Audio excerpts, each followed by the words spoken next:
succession has been the epicenter of some of the biggest scandals in history. Most of the peaks and troughs of the monarchy's existence have been predicated on crises involving illegitimate children or fights over who should exceed the throne. There's been abdication, enemy blood relations. George V, he is cousins with Nicholas, the Tsar in Russia. He is cousins with the Kaiser. And teenage ascensions. Victoria would have had to have an enormous sense of strength to integrate those two parts. I'm now queen, and I'm coming into my own womanhood. That takes some doing. So as royal commentators dispel the myth of the monarchy. If you're a child in the royal family and you're hoping to grow up and go to an ordinary school, you can forget it. They ended up with the king doing the conga round the staterooms of Buckingham Palace. Experts will break down key archive from crucial moments in royal history. It was a fairy tale created by the Grimm brothers. Anybody entering the royal circles needs to come with their A game. So prepare to discover what actually happens when blue blood runs red. What have you been doing in here all day? This is The Royals Revealed.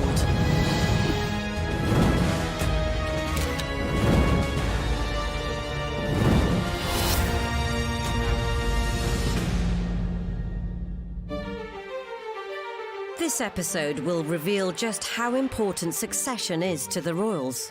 Elizabeth, she knew that her situation as a very young woman becoming the monarch of what was still then a pretty big empire paralleled her ancestor Queen Victoria.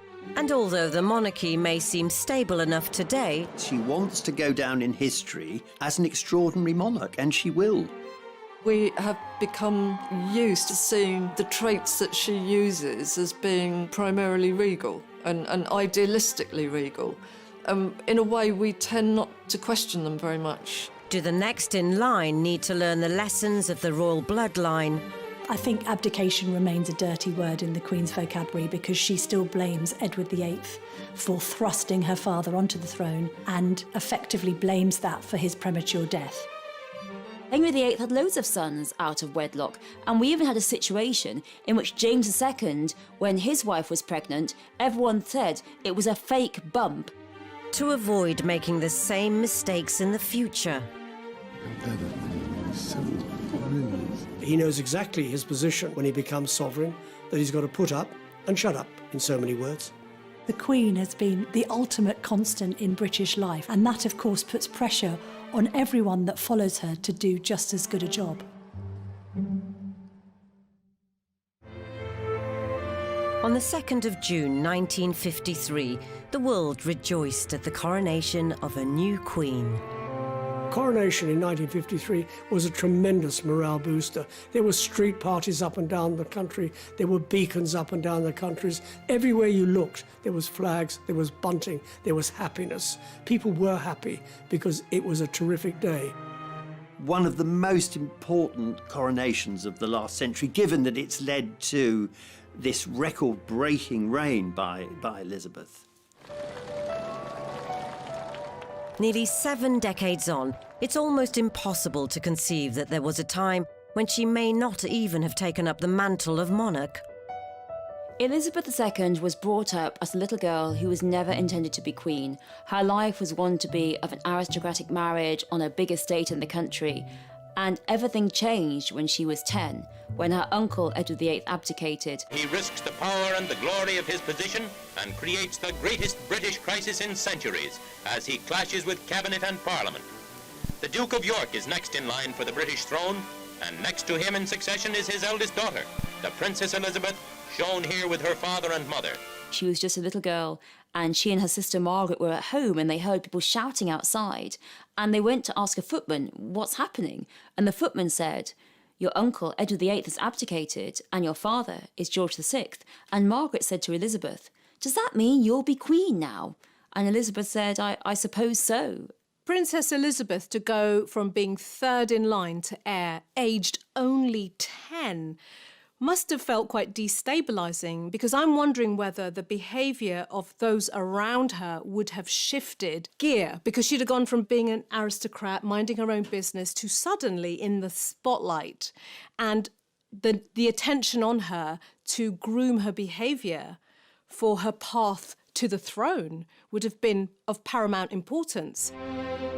However, within the family there had always been a precautionary nod to the notion of a potential succession. Edward VIII was considered a bit of a playboy, and there wasn't much prospect of him marrying and having children when Elizabeth was a young woman. George VI, mindful of this, didn't necessarily think that he would take the throne, but thought that the throne would pass from his brother to his daughter. So Elizabeth did have lessons in constitutional history and forged a bond with figures like Winston Churchill, even as a child, because there was this sense before even George VI became king that she would be next in line.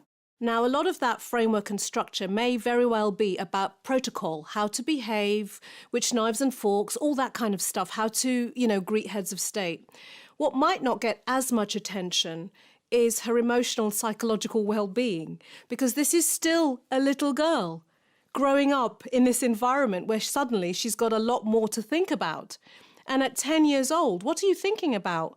Hanging out with your sister, maybe hanging out with your friends, and thinking about playing. When Elizabeth was growing up, she would have sensed that what you can do and what you can't do is very clearly defined. She couldn't mix with people outside the royal circle. As Elizabeth watched her father take his reluctant place in the line of succession, it was a time of mixed feelings, particularly towards her uncle Edward. So you definitely see, I think, a general resentment in the whole country of Edward VIII of abdicating, but also within the feelings of Elizabeth II. She really did feel that her uncle had left them in the lurch, had left her father doing a job he perhaps wasn't entirely suited for. But in the long successional history of the monarchy, George VI certainly wasn't the first to ascend the throne in remarkable circumstances.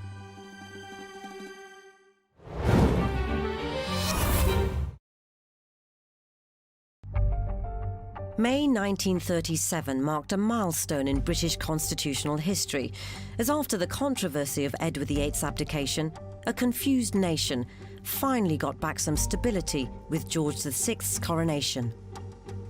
And his young daughter was now next in succession. There was a sense once he became king and he knew that Princess Elizabeth's destiny was to exceed the throne after him, that he decided to prepare her by sharing the contents of his red boxes of state papers and effectively co-opting her into his role as king so she would know what she was in for. So from Princess Elizabeth becoming heir at this point may not have been as daunting. The more daunting path was for her dad, who'd gone from being spare to now being heir. And he would have felt all those pressures. She may well have felt shielded and protected because her dad's in the spotlight, and she may have also felt, there's time on my side. I can just focus on growing up and waiting another 20, 30, 40 years before I have to, ascend to the throne. So for her, it would have been a very different journey at that particular point. However, as the king's health worsened, it didn't seem likely Elizabeth would get much time to prepare for her destiny. It's very difficult to believe that she wasn't aware that for the last 2 or 3 years of his life, that he could die at any time. He'd had one lung removed, he was a heavy smoker. I mean, he was very, very weak and ill. And I think also Elizabeth, she knew that her situation as a very young woman, becoming the monarch of what was still then a pretty big empire, paralleled her ancestor Queen Victoria, who became queen at a very young age and was remarkable in very quickly getting a grip on what was seen as, in Victorian times, an even more difficult task for a young woman. George passed away in 1952, and at just 25, Elizabeth became queen. Father's death was a tremendous shock. It would be a shock to anybody, to any child losing their dad or losing their mum. The shock of her father's death was trauma enough. Then Elizabeth had to step into becoming queen at the age of only 25. These are 2 monumental events in a person's life. And I cannot imagine what it must have been like to feel the pressure and the responsibility of taking on the crown. Decades later, the controversy surrounding her uncle hasn't been forgotten. I think abdication remains a dirty word in the Queen's vocabulary because she still blames Edward VIII for thrusting her father onto the throne and effectively blames that for his premature death. However, in a law dating back to the Norman conquest, if instead of a younger sister Margaret she'd had a brother, he would have taken the crown. Until 2013, you could have 6 royal daughters and they would all be deposed if number 7 child was a son, even if he was a baby. The Succession Act of 2013 effectively ends the sexist approach to monarchs taking the throne. It was enacted under the coalition with a view to the fact that the Duke and Duchess of Cambridge were going to start a family. Of course, in the end, it became irrelevant because Prince George was the firstborn son and therefore it hasn't been needed. He was briefly in the background, but not for long. George Alexander Louis, Prince of Cambridge and third in line to the throne, is now 3 months old and clearly growing fast. But had George been a daughter, I think the Cambridges particularly would have wanted to have insisted that that girl inherited the throne and wasn't superseded by a younger brother, because it just would have seemed, frankly, very Victorian to do so. If we crystal ball gaze and look ahead to 20 or 30 years' time, when George gets married, if he has a daughter first, then his daughter will be in line of succession, irrespective of whether a son came second. So it was a good move. The overdue modernisation doesn't end there. It wasn't that long ago, in fact, in recent memory, that the idea of a royal marrying a divorcee was seen as a no-no. And how far we've come. We know that from the marriage of Prince Harry to Meghan Markle, that it's perfectly acceptable for very senior members of the royal family to marry both divorcees, people of colour. The Queen is the first to admit she doesn't change, but she adapts to meet the needs of the 21st century. And the world has changed dramatically since she came to the throne in 1952. However, the monarchy is still far from adapting to all societal child-rearing trends. Convention dictates that so-called bastard children, to use the old-fashioned terminology, don't have equal right to those who have been conceived and born in wedlock. Now, that might seem extremely old hat and traditional, but it's the way it's happened for centuries. And in fact, most of the peaks and troughs of the monarchy's existence have been predicated on crises involving illegitimate children, or indeed fights over who should exceed the throne. Henry VIII had loads of sons out of wedlock, and we even had a situation in which James II, when his wife was pregnant, everyone said it was a fake bump and that the baby was snuck in a hot water bottle because she'd never have a real child inside the wedlock. So the British monarchy's big problem has been trying to have a child on the right side of the sheets.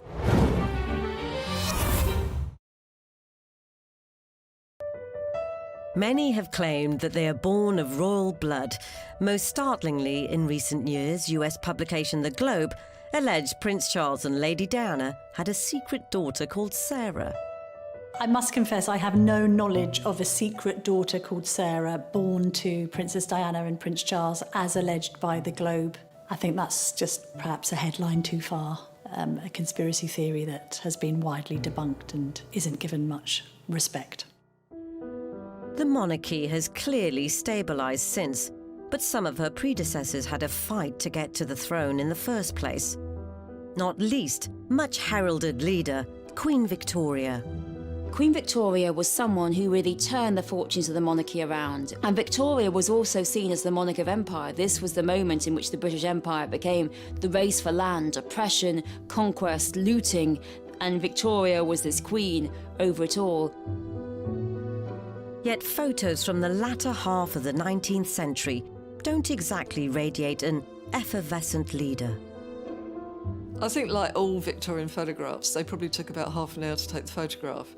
So they're quite carefully posed. And I think people get this image of Queen Victoria with her rather stern look and the black clothing and the upswept hair. Her personality was in many ways quite the opposite. Victoria was also the queen of spin. She recognised the importance of newspapers, of image, And Victoria's image of herself, the pictures that were produced of her, really they created this vision of a virtuous, perfect queen.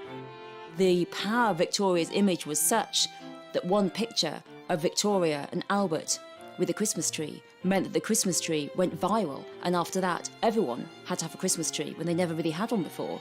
Victoria made herself, to use very modern parlance, into an influencer. However, this influence Victoria held over her empire and her public only came to be after perhaps the most complex and unlikely route to succession in the history of the monarchy. Queen Victoria was never meant to come to the throne. You have to go back to her grandfather, George III, who had 7 sons, 6 daughters, and by 1800, this lot, 7 sons, 6 daughters, all adults, had produced between them 56 illegitimate children and 1 legitimate heir. And this one child, Princess Charlotte, she died just after childbirth.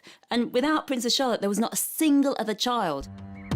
So the race was on for someone to create a new heir.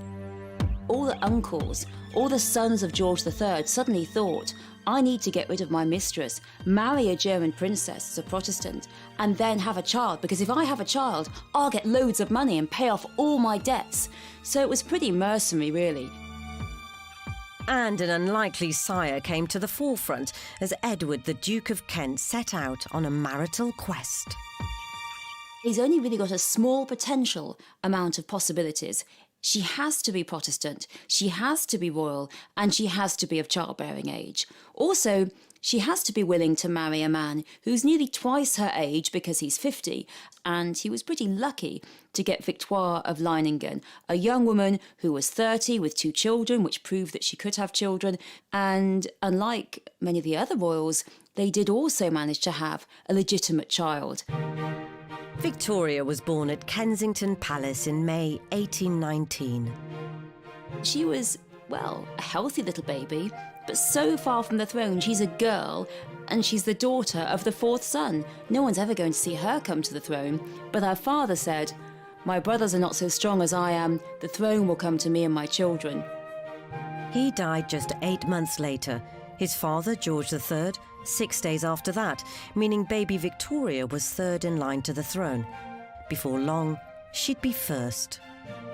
Queen Victoria became heir to the throne at such a young age because her various uncles were dying. Simple as that.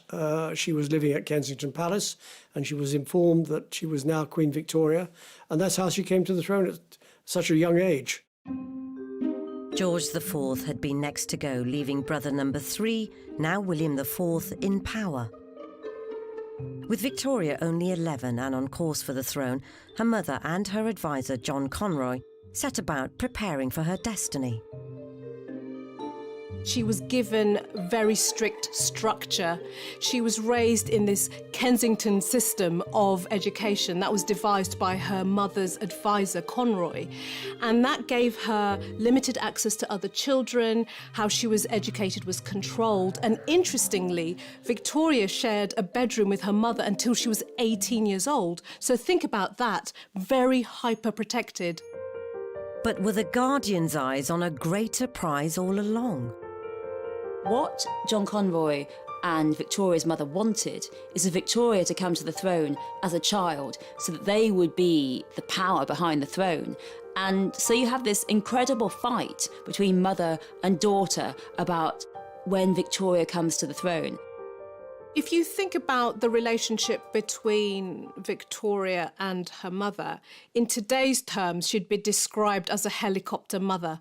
Very controlling, very overprotective, almost to the point of smothering.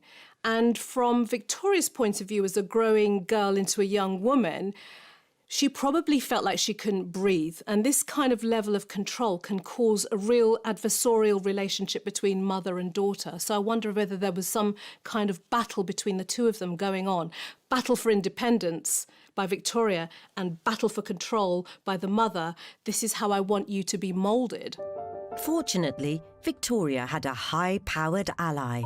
The king, William IV, he's on the throne and he's old and he's ill, but he hates Victoria's mother, and he wants the throne to go to his niece, to Victoria. That's it. So he says to his doctors, just wind me up, just keep me going.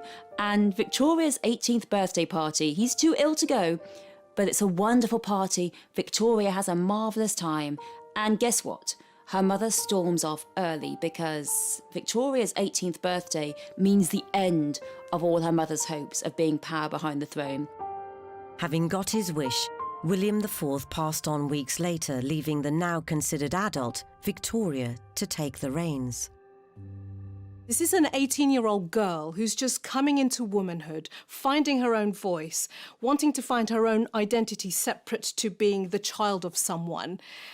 And that's quite a conflicting position to find yourself in. So she would have had to have an enormous sort of sense of strength to integrate those two parts. I'm now queen and I'm coming into my own womanhood, and combine them together.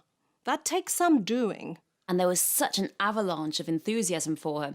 Even though she was 18, even though she was female in a sexist time, people thought anything has to be better than those awful, awful old uncles.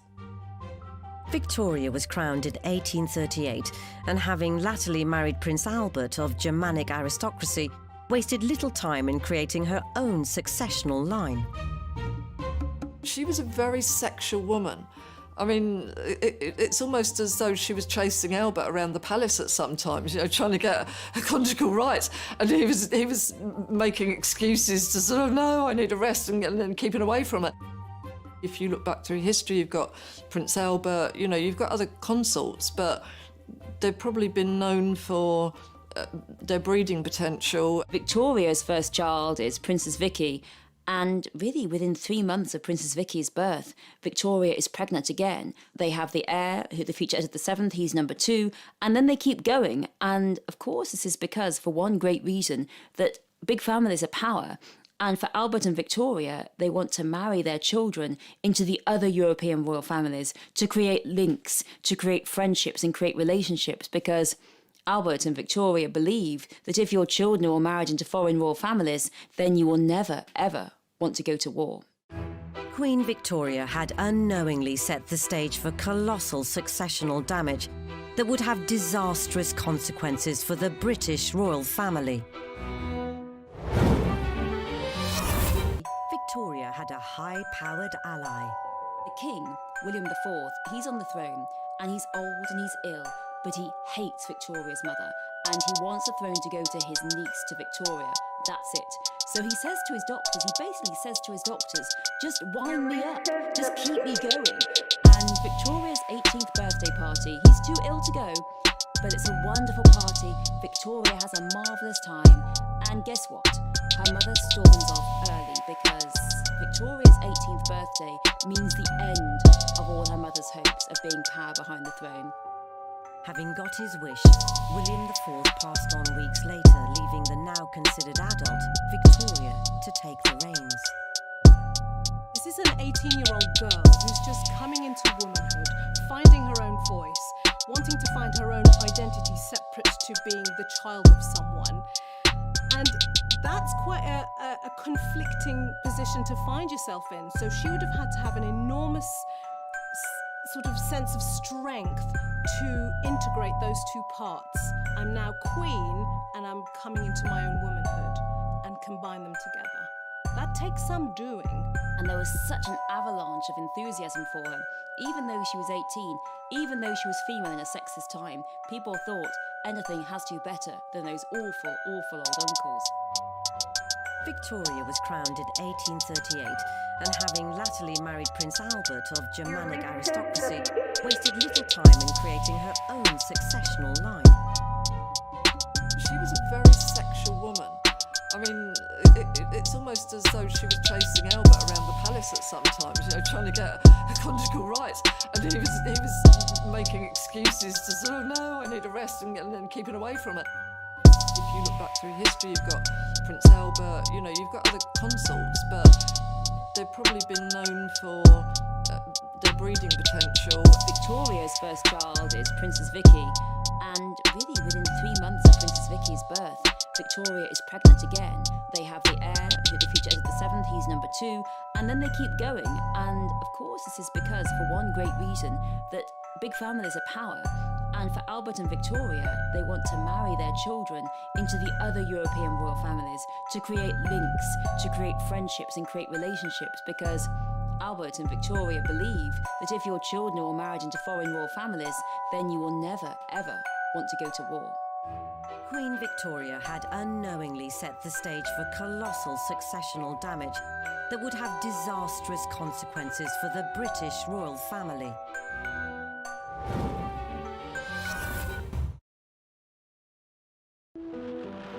Queen Victoria's idea of breeding harmony into Europe may have spectacularly backfired, but she was never very keen to promote their duo nationality lineage in public anyway.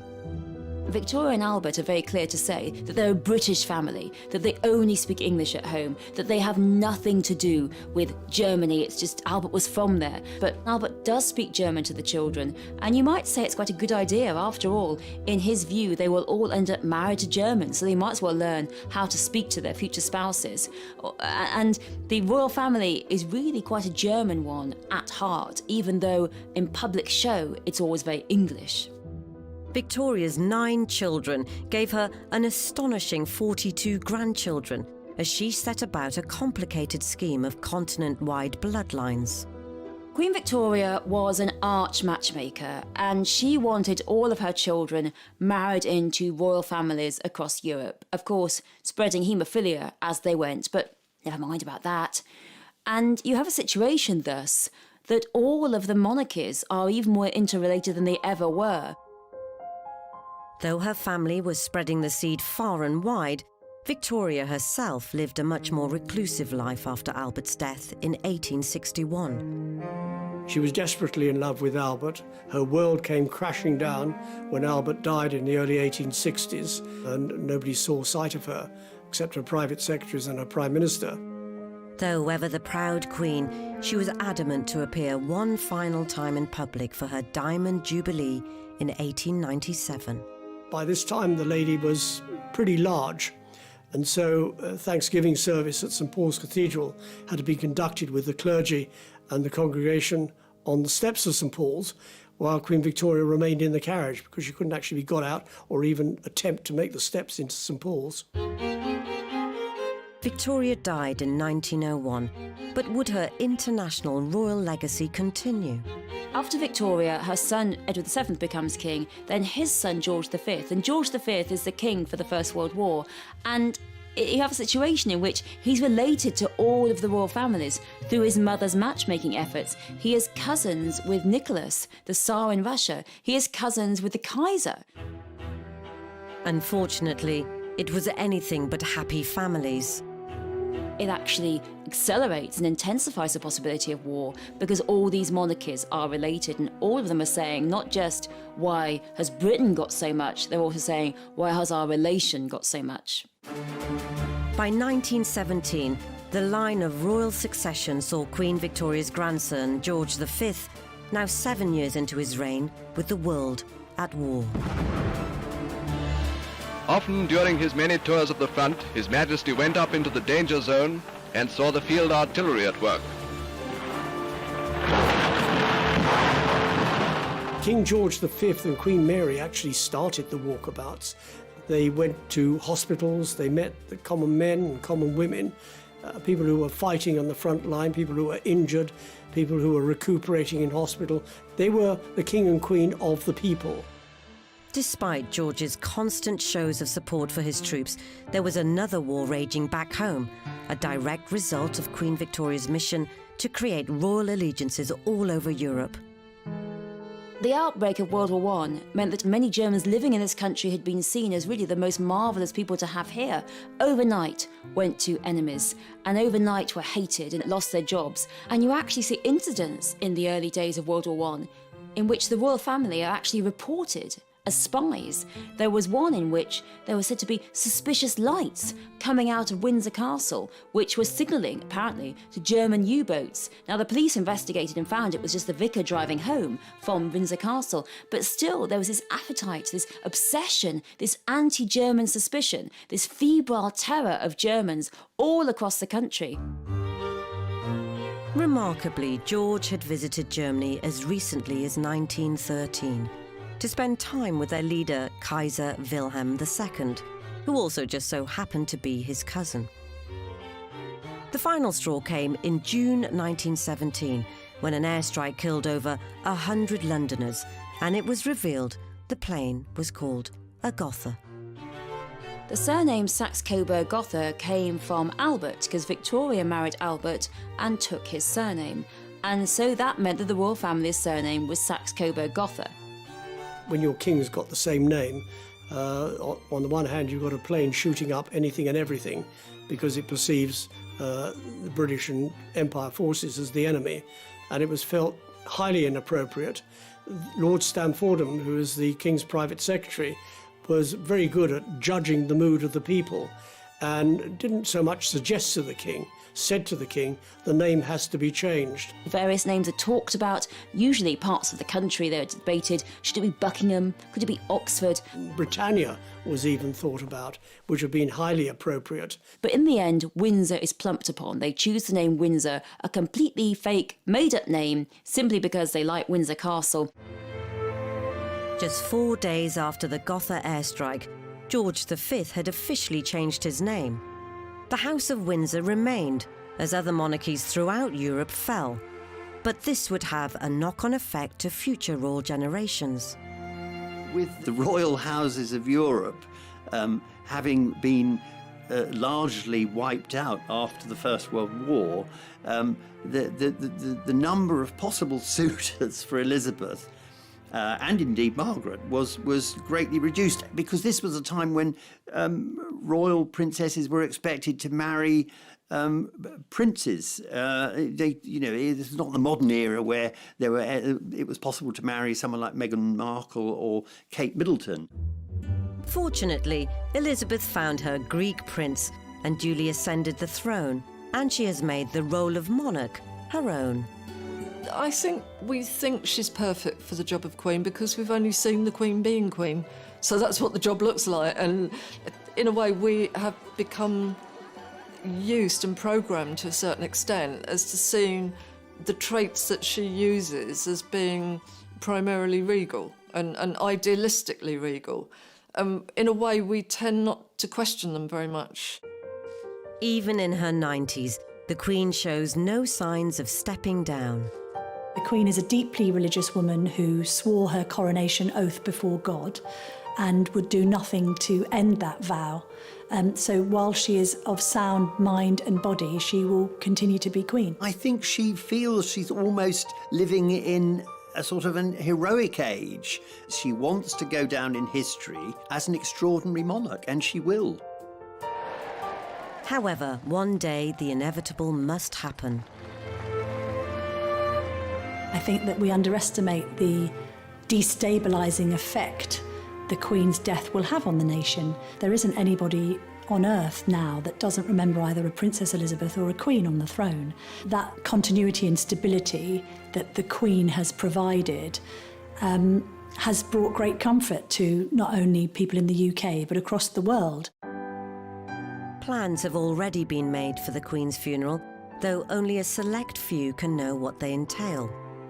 Journalists are privy to the plans, but we're not allowed or authorised to discuss them in public, out of respect to the monarch, but also because we've been given the plans off the record in order to prepare from a broadcasting and media point of view for what will happen. All the royal deaths are very stringently planned for, or the funerals are very stringently planned for, with codings, with setups. And in fact, that was the case for Diana's funeral, that it was based on the plan for the Queen Mother's funeral, because of course they hadn't planned for Diana's funeral. They had no idea that she died so young. What we do know is that on D+1, the day after the Queen's death, Charles will be proclaimed successor. Here we saw Prince Charles riding alone immediately behind the state coach carrying his parents, an upright figure riding quietly without flamboyance.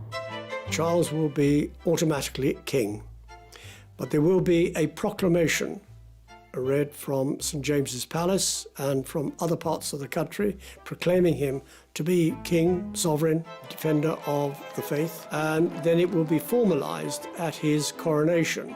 What form the coronation takes, that remains to be seen. There's also speculation around whether he'll actually be Charles III. Given what happened to one of his predecessors, Charles I, who had his head disconnected from his shoulders in 1649, having interfered with Parliament. It's a very difficult choice. I suppose there may have been a tendency towards adopting his grandfather's name, George, but then we've got another King George coming down the line, so that might be difficult. Yes, Albert has been mentioned. He could choose another name, but that might be odd because as the longest serving heir apparent in history, we all know Prince Charles, and therefore King Charles seems the most natural progression. But will the succession be an easy transition? We know that Prince Charles isn't as popular as his mother, and that he has enormous shoes to fill because of the unwavering way in which she has reigned for the last nearly 70 years. So it's going to prove challenging. He'll be a good king because he's had a long time waiting for it. He knows exactly what's going on in the United Kingdom. He knows exactly what's going on globally. He knows he's been to practically every Commonwealth country.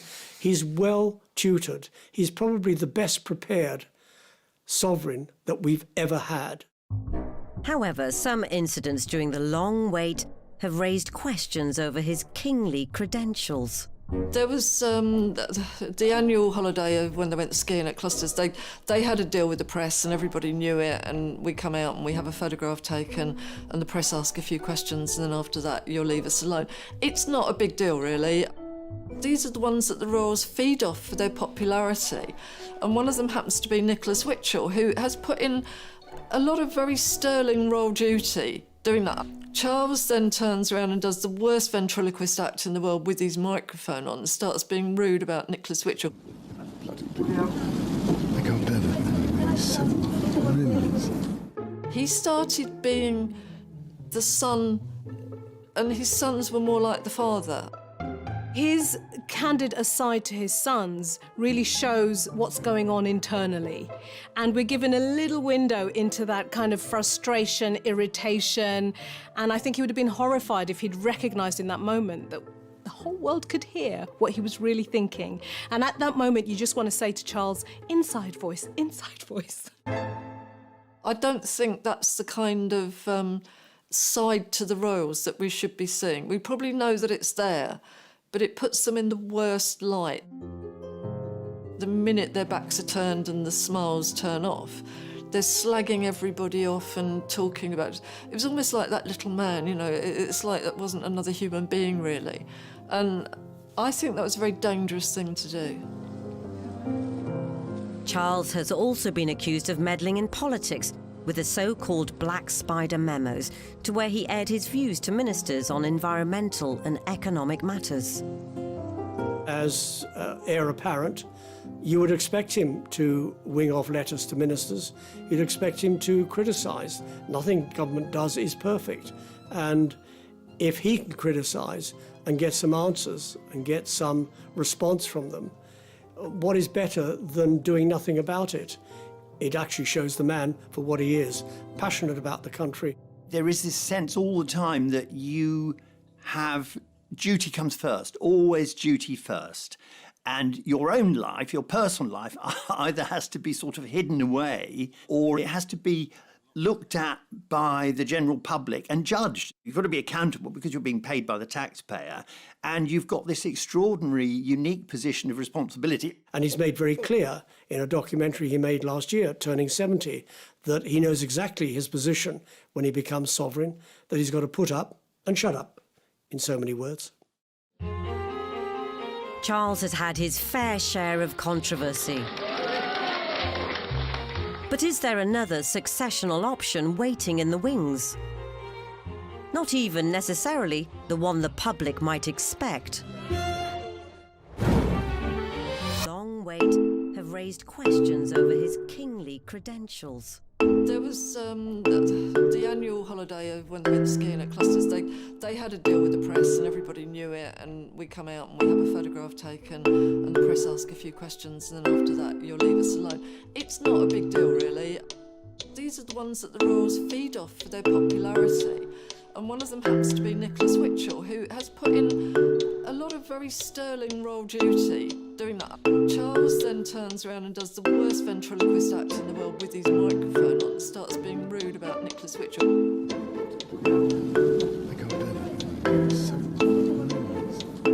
He started being the son, and his sons were more like the father. His candid aside to his sons really shows what's going on internally, and we're given a little window into that kind of frustration, irritation, and I think he would have been horrified if he'd recognised in that moment that the whole world could hear what he was really thinking. And at that moment you just want to say to Charles, inside voice, inside voice. I don't think that's the kind of side to the royals that we should be seeing. We probably know that it's there, but it puts them in the worst light. The minute their backs are turned and the smiles turn off, they're slagging everybody off and talking about it. It was almost like that little man, you know, it's like that wasn't another human being really. And I think that was a very dangerous thing to do. Charles has also been accused of meddling in politics with the so-called Black Spider memos, to where he aired his views to ministers on environmental and economic matters. As heir apparent, you would expect him to wing off letters to ministers. You would expect him to criticise. Nothing government does is perfect. And if he can criticise and get some answers and get some response from them, what is better than doing nothing about it? It actually shows the man for what he is, passionate about the country. There is this sense all the time that you have duty comes first, always duty first, and your own life, your personal life, either has to be sort of hidden away or it has to be looked at by the general public and judged. You've got to be accountable because you're being paid by the taxpayer, and you've got this extraordinary, unique position of responsibility. And he's made very clear in a documentary he made last year, turning 70, that he knows exactly his position when he becomes sovereign, that he's got to put up and shut up, in so many words. Charles has had his fair share of controversy. But is there another successional option waiting in the wings? Not even necessarily the one the public might expect.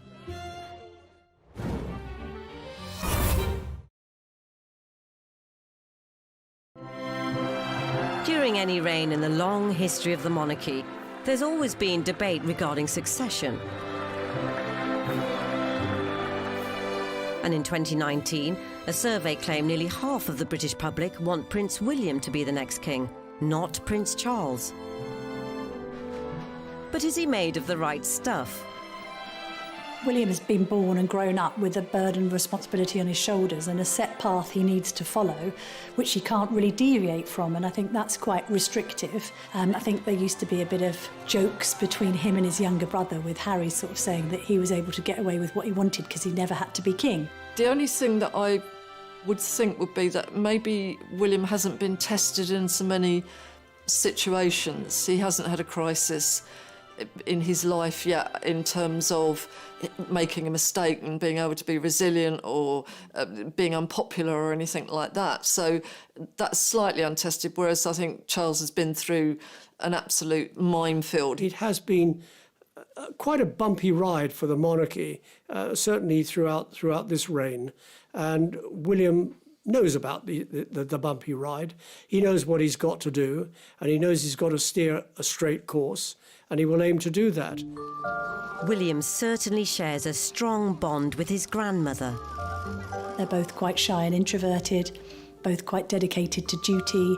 There's a sense of both fun and seriousness about them, which makes them a little bit of a contradiction. I think on one hand, it's a relationship between granny and grandson, and On another, it's a relationship between two different and significant generations of royalty.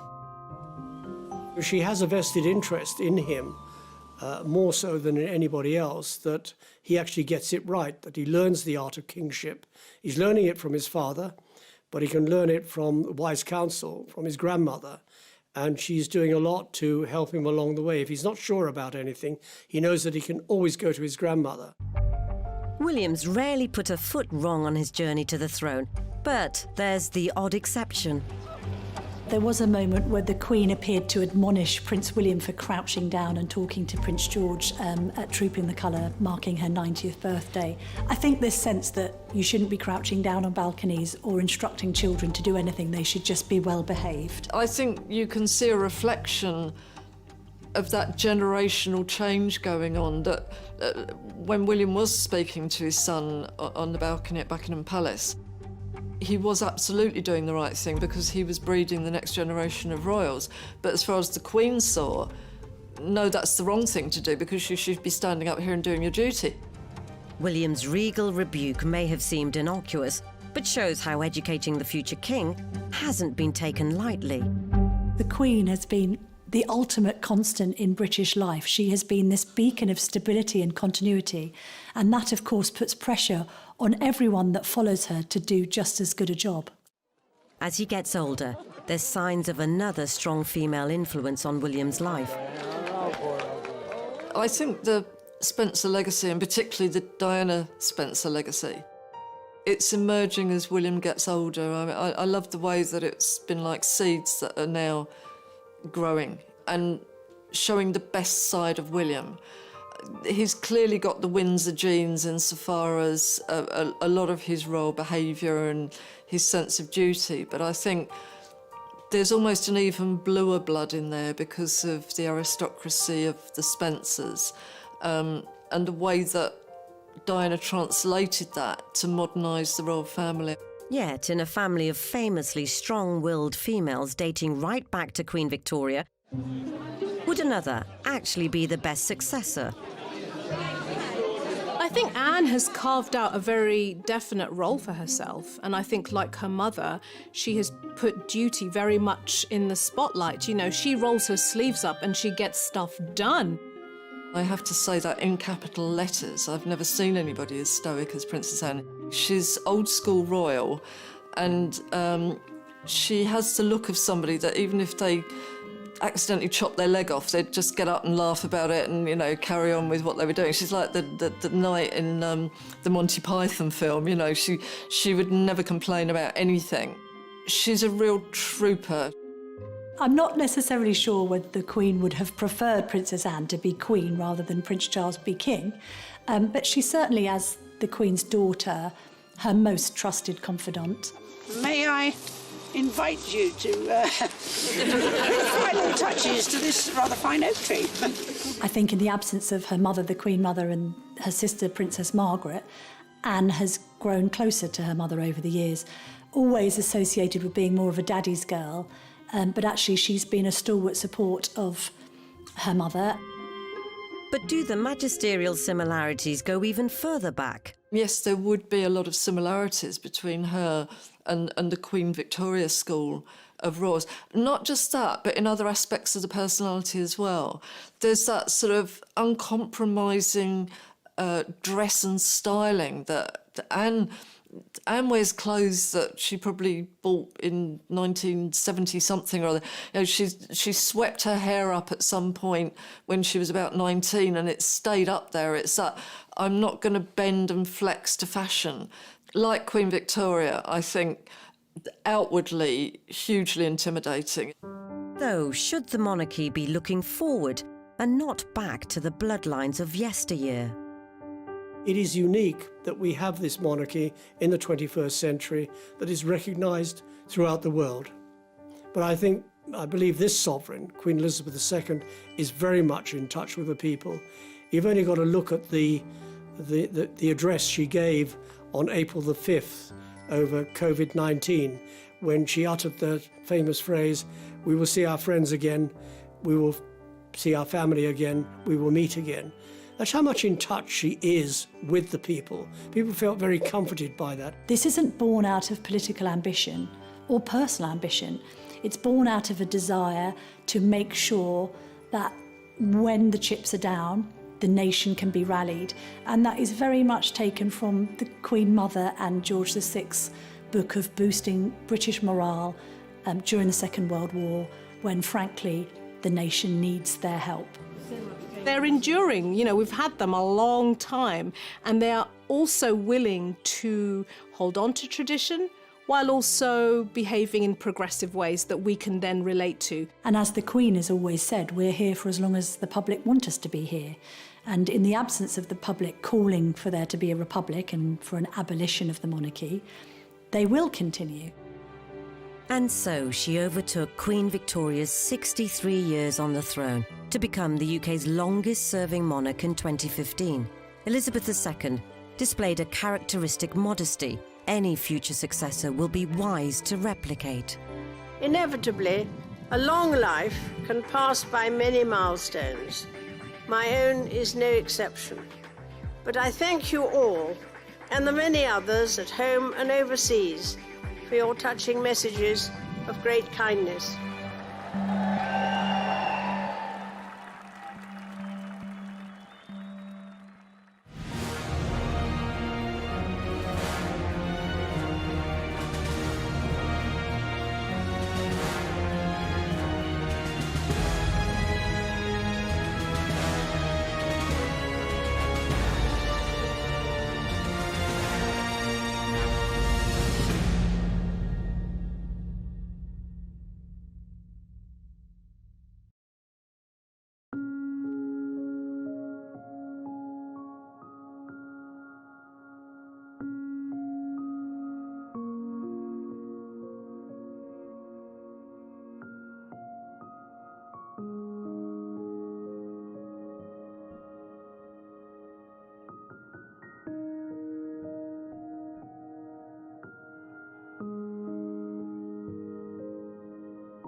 This episode will reveal just how important succession is to the royals. Elizabeth, she knew that her situation as a very young woman, becoming the monarch of what was still then a pretty big empire, paralleled her ancestor Queen Victoria. And although the monarchy may seem stable enough today, she wants to go down in history as an extraordinary monarch, and she will. We have become used to seeing the traits that she uses as being primarily regal and idealistically regal. In a way, we tend not to question them very much. Do the next in line need to learn the lessons of the royal bloodline? I think abdication remains a dirty word in the Queen's vocabulary because she still blames Edward VIII for thrusting her father onto the throne and effectively blames that for his premature death. Henry VIII had loads of sons out of wedlock, and we even had a situation in which James II, when his wife was pregnant, everyone said it was a fake bump. To avoid making the same mistakes in the future. He knows exactly his position when he becomes sovereign, that he's got to put up and shut up, in so many words. The Queen has been the ultimate constant in British life, and that, of course, puts pressure on everyone that follows her to do just as good a job.